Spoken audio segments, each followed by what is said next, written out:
Hi everyone, and today I'm going to be discussing the hidden aspect of Tourette syndrome. Now, when most people think of Tourette's, they think of the tics, the uncontrollable movements and vocalizations, because they are the most obvious sign of Tourette's, but there's more going on that people might not see. So in this video, I'm going to be talking about the symptoms and issues that people might face that aren't really seen by the naked eye, so may have gone undetected, but are still very important to notice.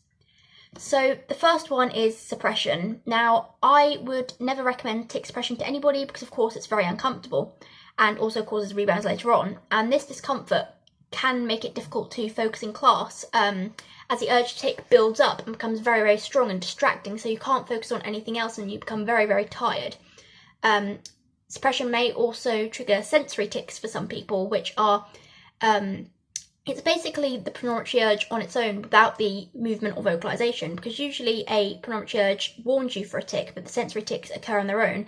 And for me, it was very uncomfortable because it went through my fingers down to my legs, and it was quite distressing because it scared me and I didn't know what it was.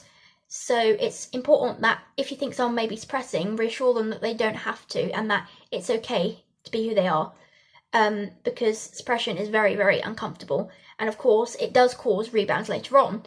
So for me, when I was in primary school, I would subconsciously suppress because I had an internalised fear of judgement and I didn't want people to think negatively of me. And of course they won't, but I didn't know that at the time. So people in school didn't really see a problem, the teacher didn't see a problem, but when I got home, it was a different story. Because when I got home, literally as soon as I walked in the door, everything would explode and I'd become severely disabled.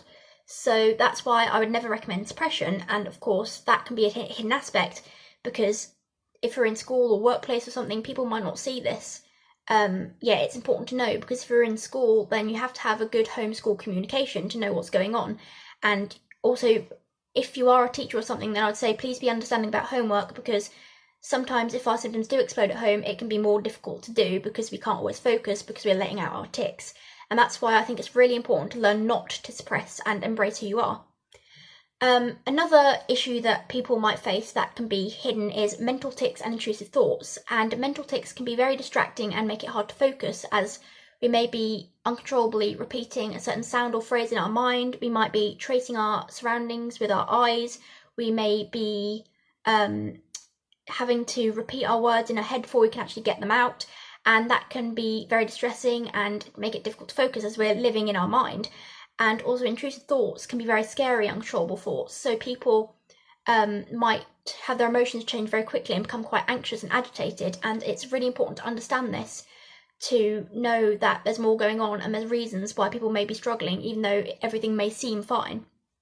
And in school, college, university, or in the workplace, people might have issues doing like work or something. For example, some people with Tourette's might have undetected specific learning difficulties that co-occur, and that might include dyscalculia, which is the specific learning difficulty that causes you to have difficulty with arithmetic and mental maths.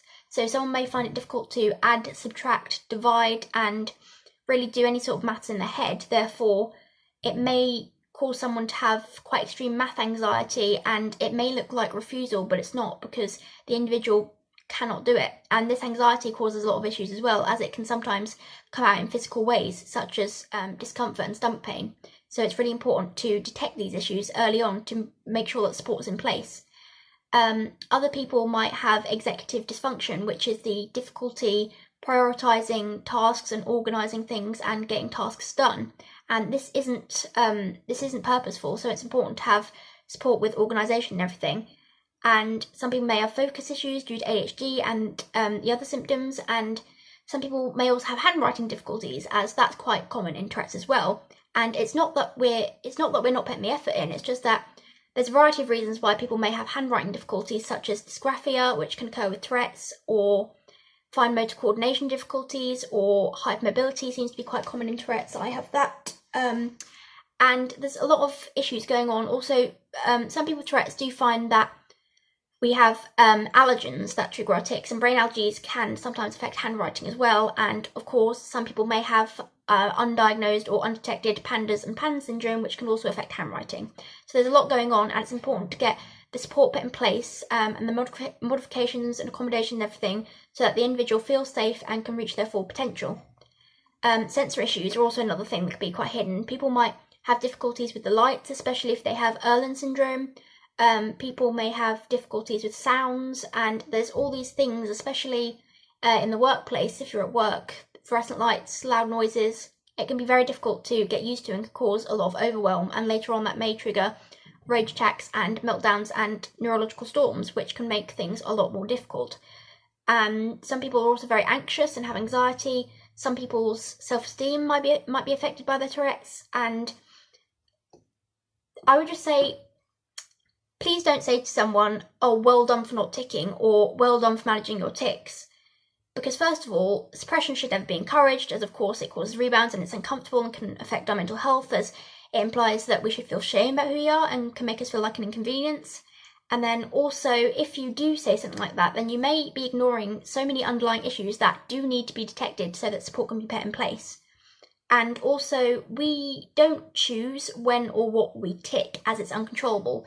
So saying, well done for not ticking, or well done for managing your tics, is pretty much exactly the same as saying someone with asthma, oh, well done for not having an asthma attack, or saying to someone with epilepsy, well done for not having a seizure, because we have no control over it. It's a neurological difference. So I think it's just so important to know that there's so many things that are going on that you may not see, and please don't judge the severity of our Tourette's by what you see, because there's so much more going on when we're at home, because we let our symptoms out, and also in the background in our heads and everything because of co-occurring issues and difficulties that we may be facing. So please be understanding and compassionate and have patience with us, and it's so important to be in an inclusive environment